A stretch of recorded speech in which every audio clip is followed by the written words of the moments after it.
ध्यायेत् शारदचन्द्रसुन्दरमुखम्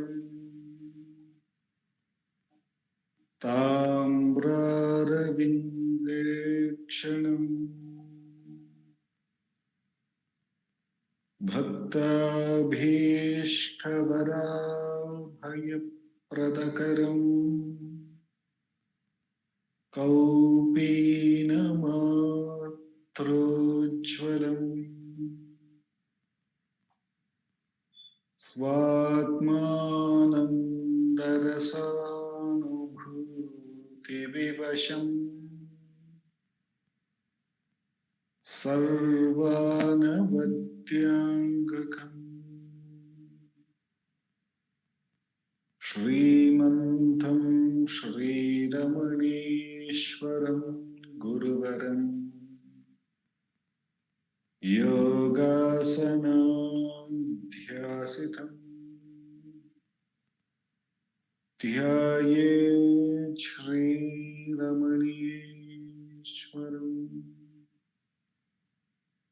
ध्यायेत् श्रीरमणीश्वरम्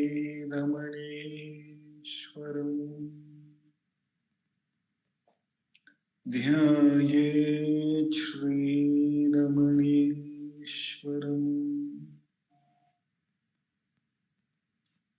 हृदयकुहरमध्ये केवलं ब्रह्ममात्रम् यहमहमिति साक्षादात्मरूपेण भाति हृदि विषमनसा स्वं चिन्वतामुच्यताव पवनचलनरोधा आत्मनिष्ठो भवत्वम्.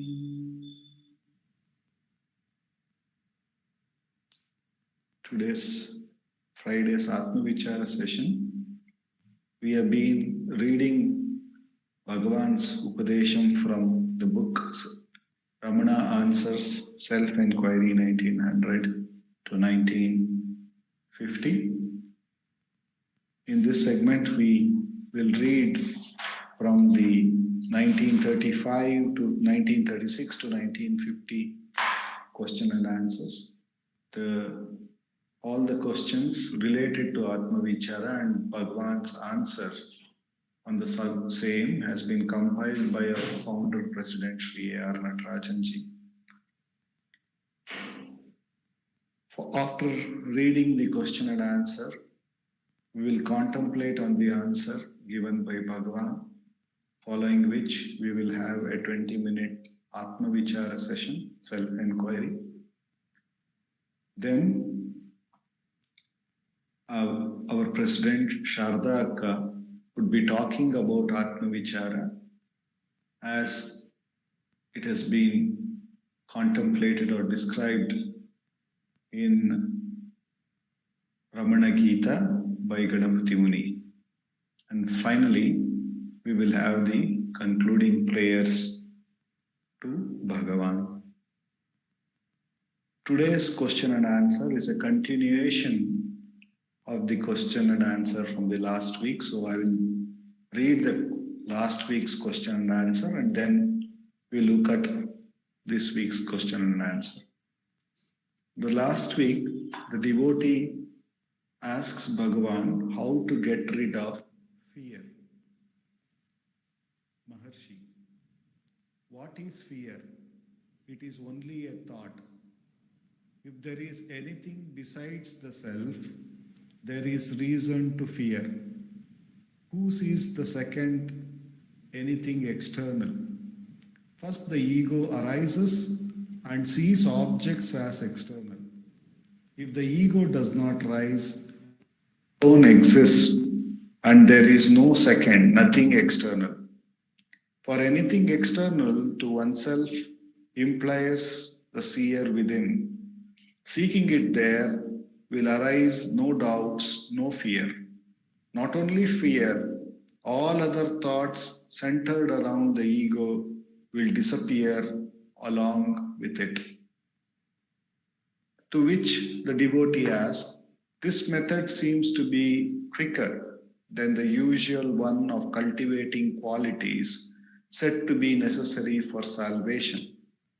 Bhagavan says, yes, all bad qualities center around the ego.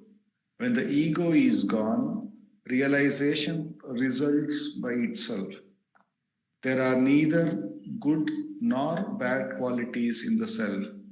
The self is free from all qualities. Qualities pertain to the mind only. It is beyond qualities. If there is unity, there will also be duality. The number one gives rise to other numbers. The truth is neither one nor two. It is as it is. I read the second question and answer once again. Devotee. This method seems to be quicker than the usual one of cultivating qualities said to be necessary for salvation. Bhagavan. Yes, all bad qualities center around the ego.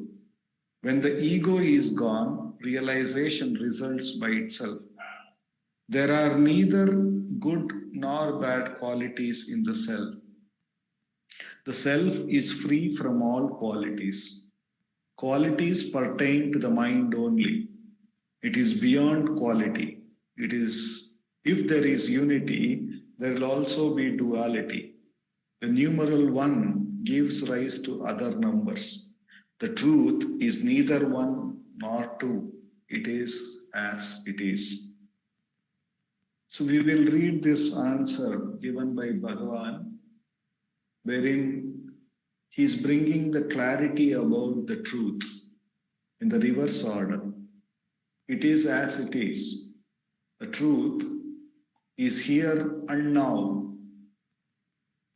It is as it is. And that means if our mind goes on to say that I am not realizing the truth, or the truth is something that I have to work and achieve at one point in time, that means we are not seeing the truth as it is, but taking the mind and its content to be real. And therefore, though the truth is as it is, we don't realize it immediately. We see that there is a lot of effort that we need to put. It also says here, the truth is not one or two. That means to say that we may hear that everything is one,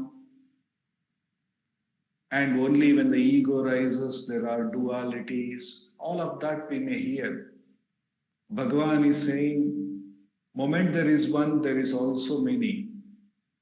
So the truth is even beyond that one. The truth is as it is. And therefore, since the truth doesn't have one or many or any of the qualities, the good or the bad, as Bhagavan says in this answer, therefore, that is the place of Ananda. That is the only place where we can find unalloyed bliss. Everything else would not be equal to it. A thought may give us happiness, but it is going to be only momentary. The feeling of oneness may give us an Ananda, but that is again going to be a momentary. It is going to be in that absolute state as it is, where no such ideas exist that it is one or many, it is good or bad. This is what Bhagavan is taking us. And therefore, if you now look at Atma Vichara, wherein the mind is contemplating on many, in many which ways, in the form of various thoughts, Bhagavan, by putting the question, to whom is this thought, is making it, bunching it, as Nandakumarji says, to that one, to the one to whom all these thoughts are appearing. But Bhagavan, being so gracious and seeing that the truth is beyond that also, he asks us to further inquire, who am I? Try to see what do we refer to as I. And by doing so, he takes us to that truth which is as it is, which is free here and now of this entire concept of I, or inside concept of thoughts, entire concept of knowing, entire concept of doing. He takes us and establishes in the truth by the enquiry, who am I?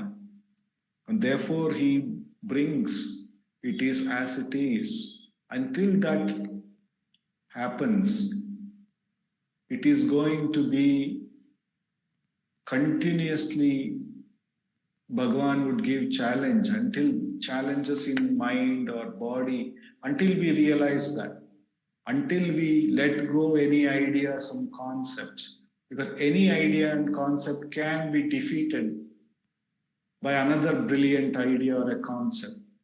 So until we realize our natural state, he will continue to take us within.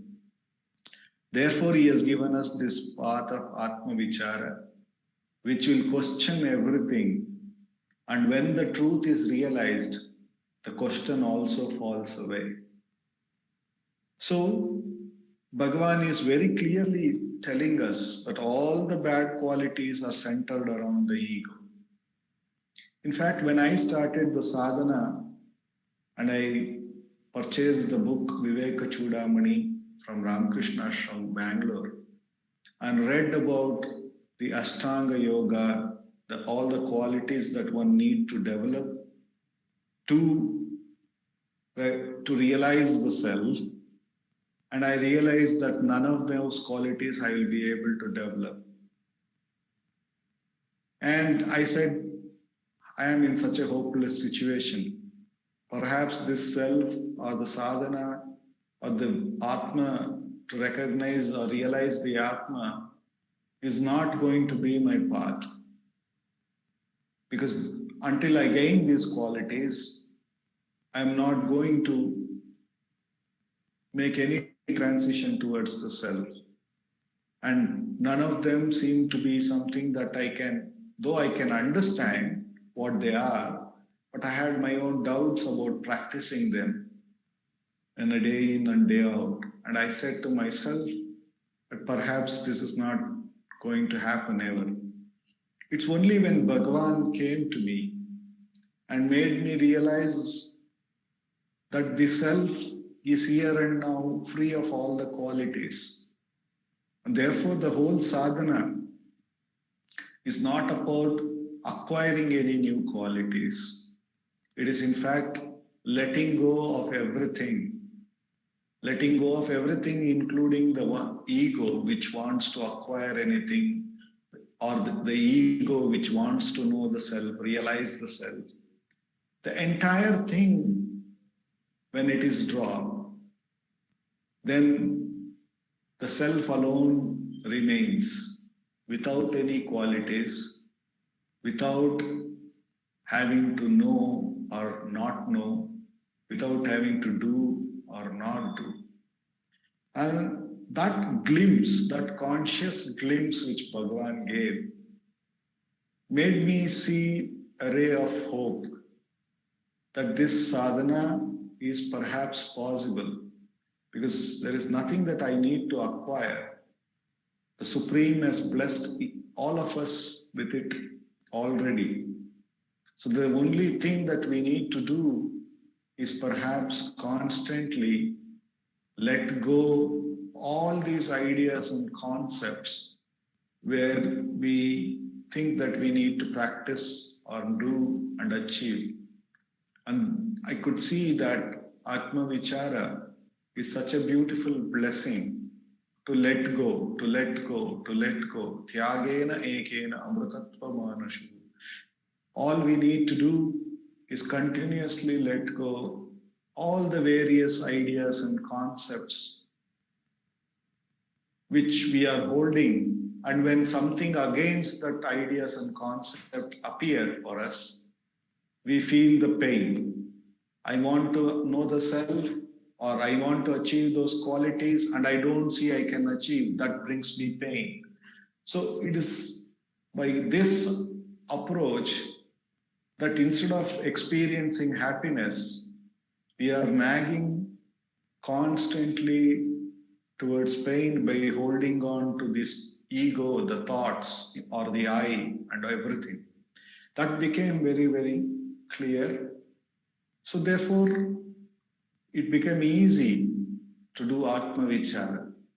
It became clear that Atma Vichara alone can make it transcend. The second, another important thing which Bhagavan brought it very clear is, he says somewhere that this Maya, which cannot be transcended easily, can only be transcended by attending to the self. So any knowledge, any doing is only within the purview of the Maya. Only when we ask this question, who am I, and try and go to the source of the I, or whatever we refer to as I, when we reach the self, then we see that the self has already transcended all of it here and now. And by abiding in that, that's how it is only possible, as Bhagavan says, to transcend the Maya, but not within any ideas or concept. Though this entire who am I and to whom is this thought is again a thought which is there, but it is the right thought to hold on to transcend everything else, and finally it too drops away, only making us realize that our real nature is nothing but the self.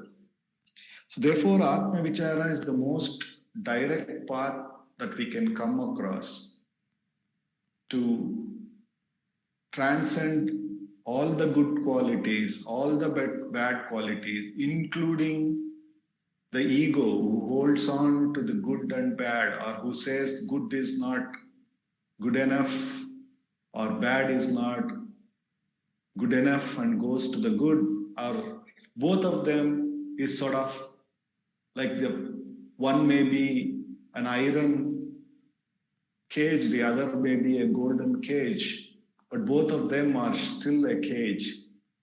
And therefore this Atma Vichara makes us transcend both the good and the bad, and the one, the ego, who continuously gets into this cage by holding on to that.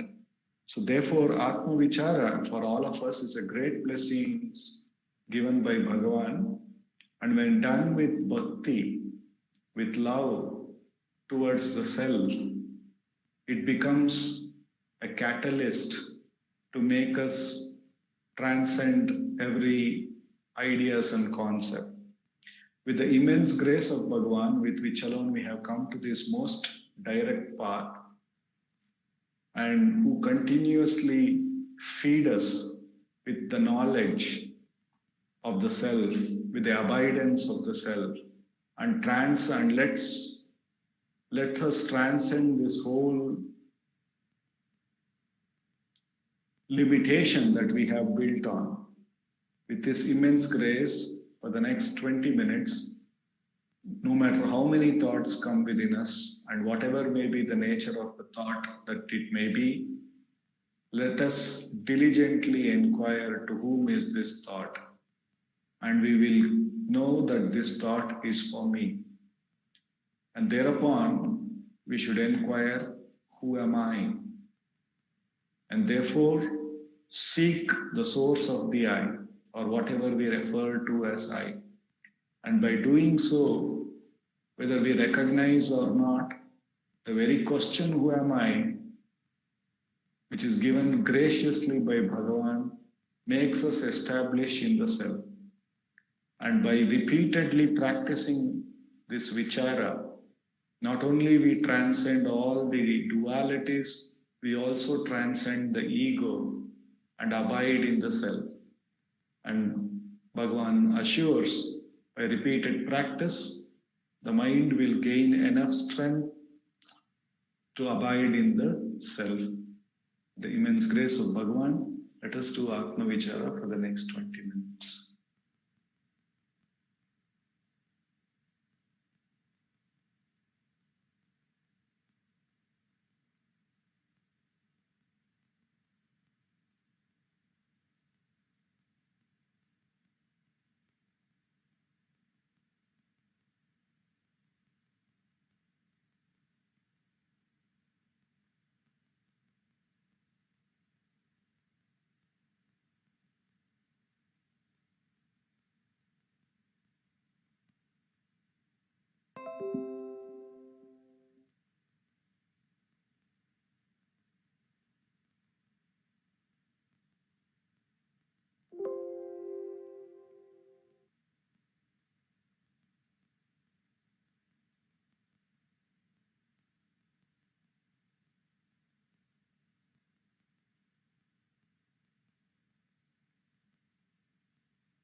Akka. Namo Ramana. Prostrations to Ramana, shining as a self in all beings. By the abundant grace of the self manifest as Ramana, we have been meditating in this satsang on Bhagavan's answers to questions regarding self-inquiry, which have been compiled by our founder, President Sri R. Natarajan.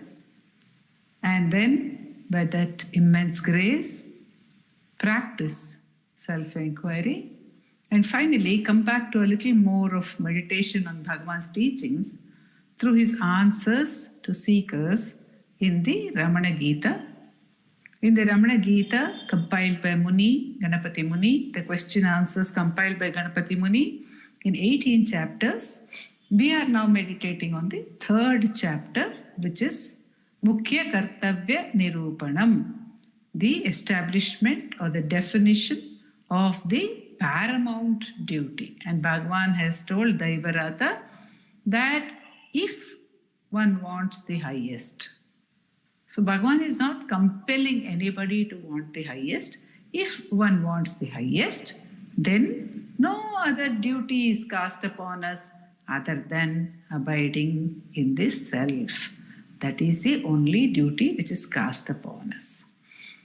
Then Daivarata asked Bhagavan, what is the method for abiding in the self? Bhagavan said that we must turn the mind away from all objective knowledge. Turn the mind away from all objects.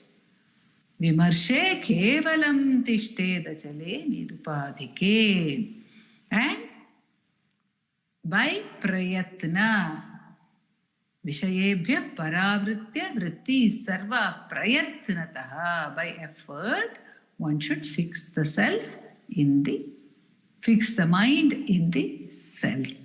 That is what Bhagavan said. Then Daivarata went on to ask Bhagavan, all right, we are practicing this. We are trying to get back to the self and abide over there. In the course of this practice, during this period of time, should one observe niyamas or should one not observe niyamas? Niyamas are rules of conduct, the right and wrong. Should one observe the goodness, the good rules of conduct, or should one not do it? And Bhagavan said, yes, the rules of conduct must be observed, and when one abides in the self steadily, all rules and regulations will fall off of their own accord. See, right from, we found that there has to be observance of cleanliness. One has to keep one's body clean. One has to keep one's mind also clean. The whole process of sadhana, long processes of sadhana, are only in order to purify the mind, cleanliness. But it starts even with physical cleanliness. We know that Bhagavan would not say anything negative about anyone, whomsoever. And especially if someone passed away, Bhagavan would say something nice about them, some good words about them he would speak. So very often the devotees would say that they would like to know what Bhagavan would say about them if they passed away. Now there was this person in town who would also visit the ashram. He was known to them, who had, according to the perception of the world, all the vices possible, all the wrong qualities that a person can have, all the bad qualities that a person can have. He seemed to be the embodiment of adharma and negativity. This man passed away. And the devotees felt, now we have caught Bhagavan. We will go and tell him about the passing of this devotee, of this man, and Bhagavan cannot have a single good word about him because there is no good quality in him whatsoever. And they brought this news to Bhagavan and were expecting his answer, expectantly looking at him for an answer. And Bhagavan said, oh, Did he pass away? He was such a clean person. He would wash his dhoti so well. He would always be dressed in spotlessly clean clothes. That's what Bhagavan said. So the importance of cleanliness, that was the good in him. And Bhagavan would see nothing but the good. But cleanliness is important. But let us look at Bhagavan. When he came to Tiruvannamalai, what did he do? He threw away all his possessions. Not by design. Galanti niyama swayam. It was entirely by a divine force that Bhagavan was brought to Tiruvannamalai, he said to Rangan, and that same divine force made him go and have his head shaven, and then he threw away all his clothes and did not even keep the sweets which were given to him on the way by the pious lady in Muthu Krishna Bhagavata's home. He did not keep those sweets even. There is a question of his keeping another second or third set of kaupina for himself. He just tore his dhoti, wore one kaupina, and the rest of his clothes had also been thrown into the tank. Then, how does he change his kaupina? He doesn't change his kaupina also. How many months? We don't know.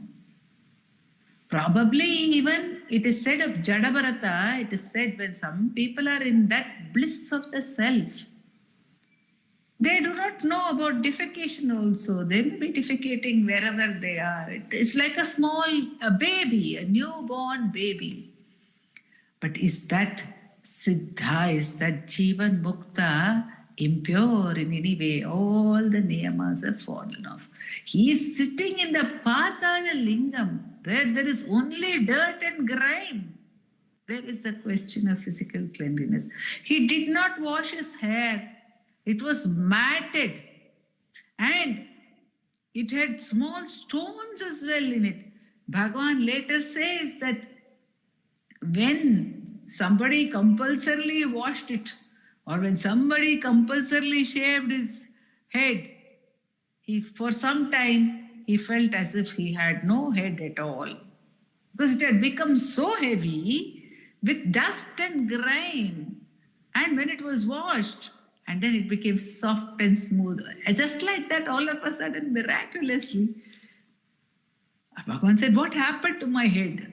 Because you see, when you're carrying some weight on your head and you put it down, and then how do you feel? So sweetly, Bhagavan would joke, saying, I did not know whether I had a head for some time.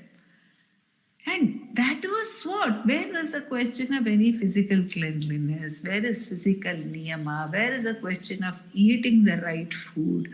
Whatever food was obtained was eaten. Galante niyama swayam. So when one gets to a point where the self occupies us so much that we forget ourselves, then where is the question of observing any rule of conduct? Even for a short period of time, supposing we have just sat down for dhyana, thinking we will sit for 15 minutes, 20 minutes, 1 hour, whatever is the time that we have allotted for ourselves on that day, and by the abundant grace of the Master, if we dive into the self, where is time over there? Where is space over there? Will we know whether the alarm has gone off or 15 minutes have elapsed or 1 day has elapsed? All the great ones, so many devotees of Bhagavan like Kanakamma and others, they have reported like that Bhagavan has just, by one glance of Bhagavan, they have just dipped into the self. And then the lunch bell has rung. And Kanakamma, it seems, was sitting actually in the way. One such beautiful instance is there when she was sitting on the path of Bhagavan's exit from there. He had to cross that way. But Bhagavan took so much care. He somehow squeezed himself and went without disturbing her. Without disturbing her. Although others were wondering that Kanakama was there. While one person scolded Kanakama afterwards that you sat in the Bhagavan's way, you disturbed him. Another devotee said, how blessed you are. How blessed you are that you completely lost all awareness of your body by Bhagavan's grace, glance of grace. What happens to the niyama? Galanti niyama swayam. We can see it when one is asleep. What rule of conduct is there? There is no rule of conduct at that time. It is only when the mind is active that rules of conduct have to be applied. It also means that one should not consciously drop any rule, because dropping a rule consciously means that we have a high sense of doership, a high sense of making a decision to drop something. When we consciously decide to drop something, it is a decision we are making. So if something has come to us naturally, say it has come to us naturally from many generations in our family, one form of worship, there is no need to drop it. And this morning, Dilip was also sharing in another satsang, is that if something is given to us as part of our role play in life, say, this was told to me by Vishwanatha Swami. He said, so long as you are a student, studying and giving full attention to your studies is tapasya. It is said that one of the incidents also happened when Bhagavan and Kunju Swami were cutting vegetables. And suddenly it was getting to be a little delayed. There was a thought that came to Kunju Swami that if he did not finish cutting the vegetables fast, soon enough, he may miss the evening Parayanam or the morning Parayanam, whichever it was. And Bhagavan realized that Kunju Swami's mind was elsewhere. And he told Kunju Swami, if you are thinking about meditation when you are cutting vegetables, when you are doing self-inquiry, you will be thinking of cutting vegetables or of something else. Never think of something else when you are with any one task. Focus on it completely. That is tapasya, ekagra chitta, to be one-pointed, to be dedicated to what is doing. So one does not drop anything consciously. It also means that it happens automatically when one understands that this is given and this happens automatically. There are numerous instances where we find that the observance of what is given to them as a duty is considered to be very sacred and the great tapasya. In the Bhagavatam, we have the instance that a person who is serving her husband, the pativrata dharma, if that is the dharma which she has taken on upon herself, if that is the vrata which she has taken on upon herself, then following that itself gives her knowledge. It is said that there was a sannyasi who, when a stork or a crane actually dirtied him in its flight by its excreta, he got so angry and he looked at that bird and the bird was burnt to ashes.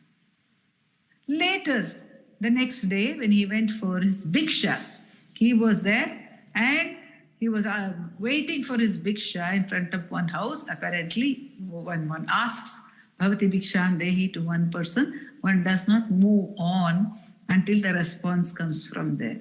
And that lady of the house did not come for quite a long time because she was serving her husband.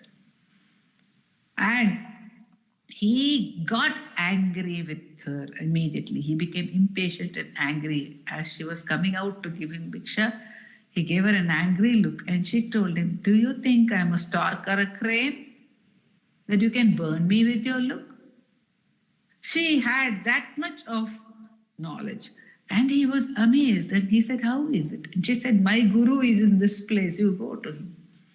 And when the sannyasi went and saw the guru was actually a butcher, Vyadhagite. It was his profession, come down to him from many generations. But he was a Jivan Mukta. So for him, Niyama might fall off. He may also do it without any sense of attachment to the Niyama. But when we are attached, so long as we have our attachments to A or B or C, it is important to follow the rules of conduct prescribed, the rule of truthfulness. All this, what does it do? How does it support our self-inquiry? We will not have disturbances when we sit down for our inquiry. If we followed the route of truthfulness, we will not be disturbed when we sit for our inquiry. If we are not being truthful, obviously our mind will have to run round and round and round on how to protect our lie, how to tell the lie. So there will be lots of thoughts instead of a single thought. Truth is a single thought, a single word. Lies are plenty of thoughts, plenty of words. This is the case with every niyama. Every niyama supports the sadhana. But what is the most important? What is the purpose of all this? The purpose of all this is only that it should support the inquiry. But if one's love for inquiry becomes very intense, or if one finds that there are certain aspects of life which are disturbing our inquiry, very conscious, we are conscious of the fact that there are certain aspects of our life which very evidently disturb the inquiry. And if there is a possibility to keep away from those aspects, from those people who may disturb our mind, if there is a possibility, then we should do so. We can exercise that freedom. Because we do not know what is destined for us. What is destined will happen, but we do not know. So we are acting with a sense of doership. We are acting with a sense of volition. We are acting with a sense of responsibility. So we can try and avoid it. But Bhagavan's way is very simple. It doesn't have all this. It says simply get back, just ask for whom is this thought? For whom is the thought? Whether I should follow or I should not follow. That thought would be only for me. But who am I? If I do not know who I am, then whose are these observances or whose are the non-observance? So if we are completely given to that supreme niyama, that supreme duty of trying to get back to the self, feeling that that alone is important. How does anything else matter? When I don't know who I am, then how can anything else be important? If I don't know who I am, for whom is everything important? So when that question becomes stronger and stronger and stronger within us, then galanti niyama swayam.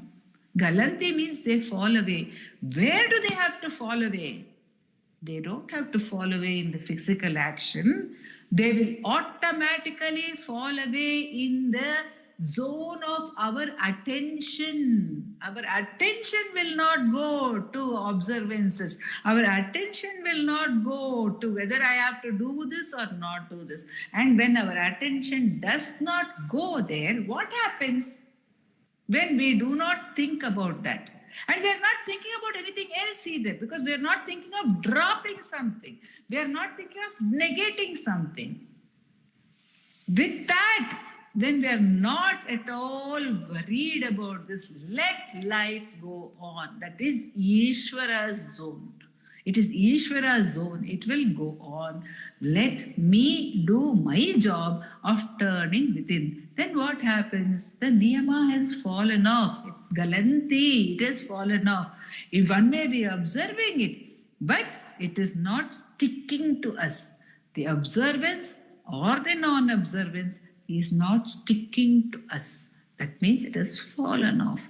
So Bhagavan says, hold on, hold on, hold on to the self. If not possible to directly hold on to the self, then hold on to self-inquiry. Hold on to self-inquiry. It's all. Bhagavan gives us this one niyama, single niyama. Just as he gives us the paramount duty, he gives us the single niyama for us to get back and abide in the self by that very grace. Om Namo Bhagavate Shri Ramana.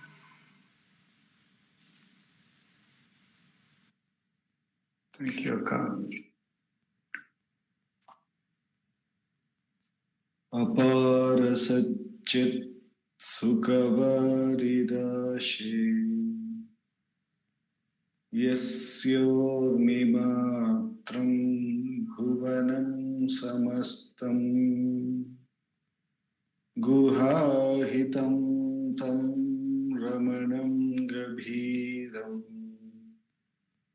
Chinta Vihinam Hradi Chintayami